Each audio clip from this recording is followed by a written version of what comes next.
I don't know about you, but sometimes I get sick of touching things. Sometimes I just want to be a wizard. Oh, no way! The Midi Blaster from This.Is.Noise Inc.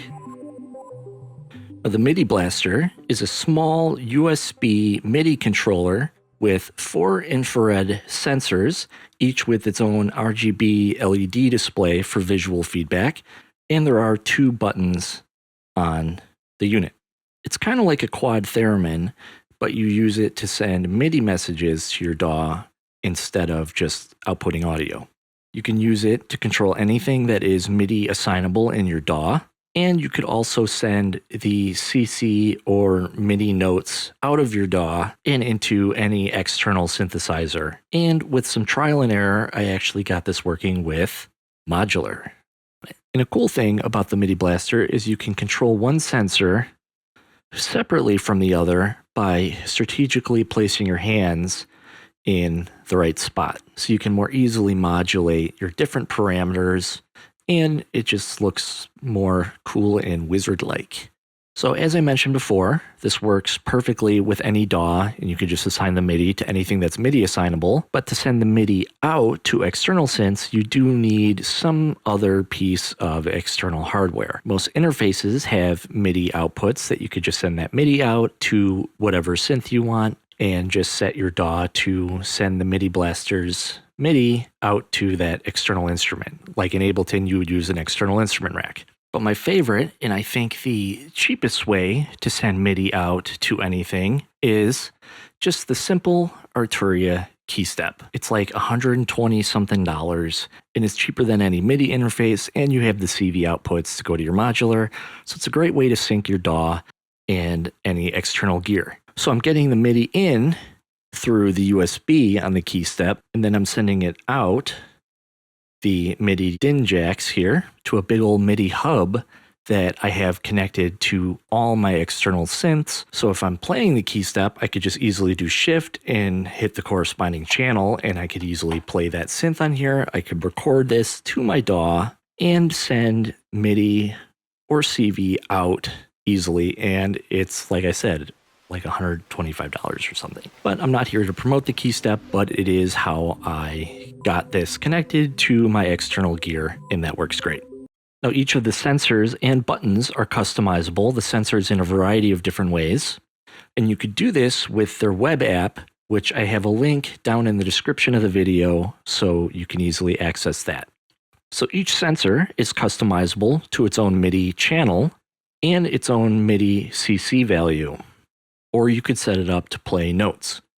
You could also set the minimum and maximum distance that it starts measuring your changes for each sensor. So you notice I have them a little bit off, so those top 2 go out, and the highest one is this left one. As my hand goes down, then they all go on. So we could see that I have them at different distances, so it allows me to modulate different things at different levels. Now the buttons are customizable to only 2 things. There's a hold, which is by default on the left button. So if I press the hold button, now it's holding that value of what I had when I pressed it. And I could just unfreeze it, and it's working at normal again.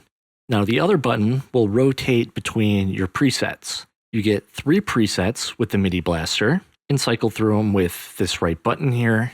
So you could have one set up for playing notes and one for doing MIDI CC messages, and you could kind of swap between them. So it's just a great another performance tip, and you don't really have to worry about accidentally hitting the buttons because you're never really touching the Midi Blaster when you don't intend to. It's also worth noting that you'll see that it has default values in this web app here when you load it up, and it won't recall what's on the Midi Blaster at the moment. So as soon as you connect it, it's going to be overridden by the defaults. So it's worth noting your settings in a notepad or something, so you can type those settings in before connecting the Midi Blaster, and then make any additional changes you want to change once you're connected with the right settings, and then you can load it up onto the Midi Blaster. And I have to say, with the web app, it's really great that I was able to connect super easily. I didn't have any trouble, And connecting it to my DAW recognized it right away, knew it was the Midi Blaster, and I didn't have to download any drivers or anything like that for it. Just right out of the box, it's working perfectly, exactly how you want. So since this is a pretty straightforward product, there's not too many other features to dive into. So let's just look at some use cases of the Midi Blaster in the DAW, external synths, and then the modular, and then we'll listen to some music. So I'm all hooked up into Ableton here, and I have this instrument rack that I put together. It's just one instrument, but I wanted to assign new knobs here from the previous knobs. And I have those MIDI assigned to the Midi Blaster, so we could see them moving. And I can switch over to the notes, and I can play my selected notes for each one.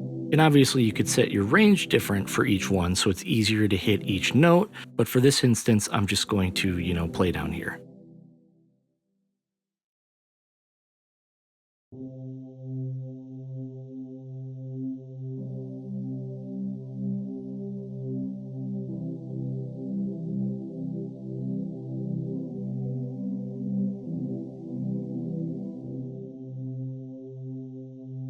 And now on the next channel here, I have those MIDI controls, and now I can control the synth as it's looping.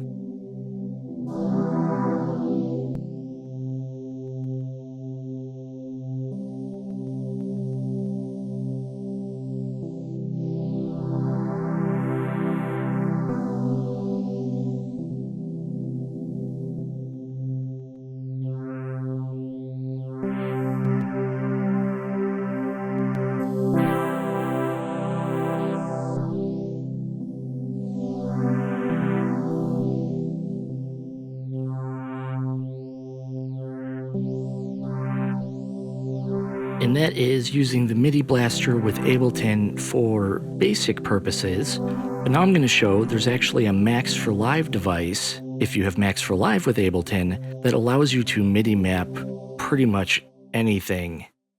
So let's take a look at that. So if you have Max for Live with Ableton, there's a Max for Live device that gives you more control over the Midi Blaster in Ableton. Just go to blog.abletondrummer.com/blog, then scroll down and you'll find just below this photo the Midi Blaster plugin. And you'll have all the download and installation instructions right there. They'll ask for a donation if you would like, or you can just put it in free. I would recommend doing a donation just because it's a good product to support these people. And they can continue to update it in the future, hopefully. So after you have it installed, you'll have it in your user library. I have it under my custom things here, and then I just have the Midi Blaster. You just drag it on to a MIDI track, and you're good to go. Just set your MIDI track to accept MIDI from the Midi Blaster, and then set it to monitor in. And now we have control over those 4 parameters. Now you do have to match the MIDI CC to what you have it programmed to, and you could type it in. So I can customize and do, say, 2 of one, with one of them scaled, which is another setting here, is you can scale it. You can auto assign your CC by hitting the S here and then engaging your MIDI control or engaging whatever channel you want, and it'll automatically assign the channel that you have, which is nice. And right now I have this mapped to this pizzicato string loop I have here. So as I go down, it adds some beat repeat, and it adds some interesting reverse delays and stuff.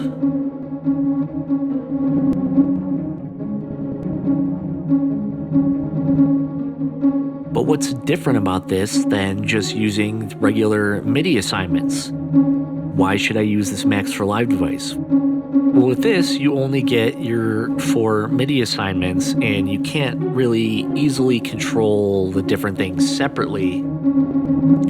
And that's where you can pull, say, 2 of them in one rack, and I have 2 assigned to each of the 4 points on the Midi Blaster. And then then I also have one where I have 4, and I have up to 4 assignments for each of my LEDs. So I have these assigned to even more parameters on different instruments, and let's take a listen to that. So I have it still with this beat repeat and stuff going on. Then I also have some drums with a filter on the drums.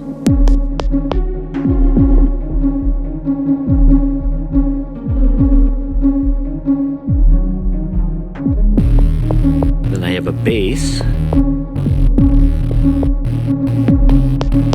And the filter of the bass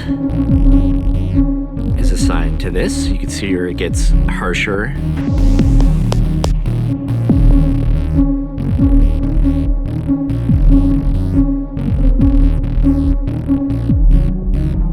And then I also have a lead with a bunch of different assignments here that I'll show you.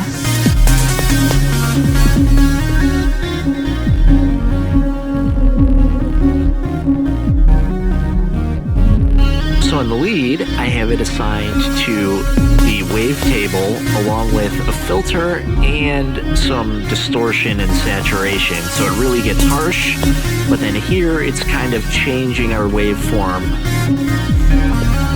and then it gets lower filtered up higher up.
So for the external synth, I'm using the Korg Volca FM to show the polyphony with the Midi Blaster and using it for modulation.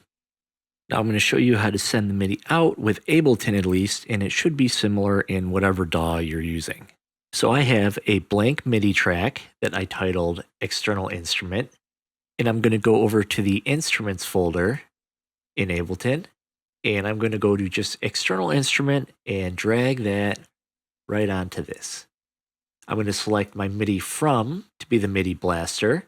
I have the monitor set to in, and now we have the MIDI 2. I'm going to select my MIDI 2, as I mentioned earlier, the Arturia key step, and I have that MIDI going out to the Volca FM. And I select the channel. This is channel 9, and I don't have to worry about the input because I'm recording this to a separate track. And now I can play notes on the FM.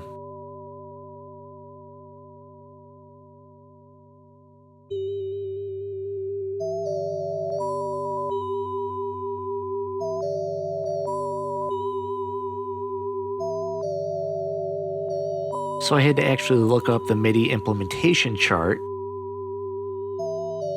for the Volca FM, and I found they have all the CC capabilities listed right in the middle here, where it says control change, and this is the CC message that you're going to send, and you can affect all these different things. So for this, I have one sensor controlling velocity, one controlling the carrier attack, one controlling the carrier decay, and one controlling the LFO rate.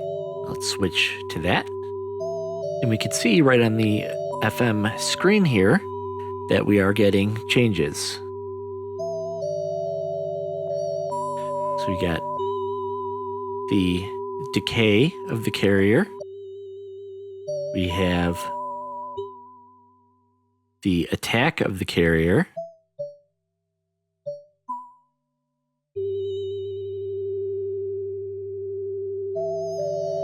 the LFO rate.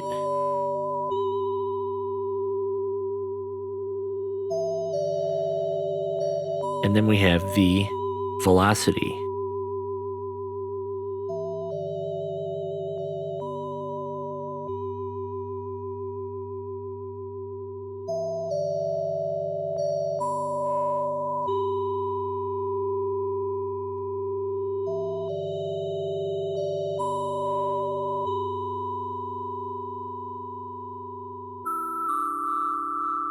Now let's check out getting this connected to Modular.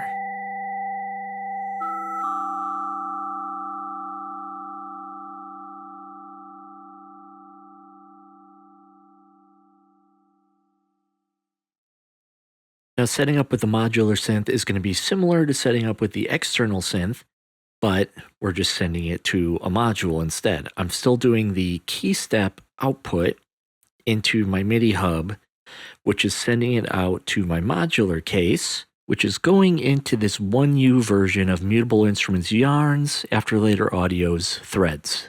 Now for this, with the settings, I had to put it in the 4V mode where you could assign each output to a specific thing. And I just have that saved as an easy preset now that I could just load it up anytime I want. So I have MIDI CCs 1, 2, and 4 going into the first 3 channels here, just with how Threads works with the CV. There's only specific CV parameters that it will send to the outputs. And the last one you see is an LFO here, and the modulation, or CC1, actually controls the intensity of that LFO. So I'm kind of getting 2 for 1 with that first sensor. So we see when I move my hands over the Midi Blaster, we're getting different values of CV voltage out the top 4 outputs on Threads. So the next thing in this video is a piece of music. You heard a little bit of it at the beginning of this video, and I'm sending the CV to specific controls on filter cutoffs and other parameters on the synth and the drums. And enjoy.